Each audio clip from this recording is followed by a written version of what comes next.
B'investiment ta' 250,000 euro, tlestit l-ewwel fażi ta' xogħlijiet ta' riġenerazzjoni fil-Park tal-Familja Futiline. Id-direttur ta' Parks Malta Adrian Attard stqar li s-sostenibilità ingħatat ħafna importanza u għalhekk Parks Malta rat kif tista' tejjeb il-ħażna tal-ilma. Fost l-oħrajn, għall-ewwel darba il-funtana f'dan il-park se tinxter b'dawli ġenerat minn enerġija nadifa.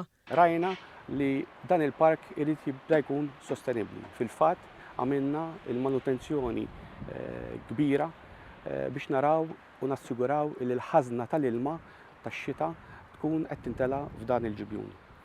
Bekk ukoll għamilna wkoll xogħol intensifiku ħafna u estensiv biex naraw li s-sistema tal-ilma tkun tajba sabiex il-funtana tista' tkun operabbli.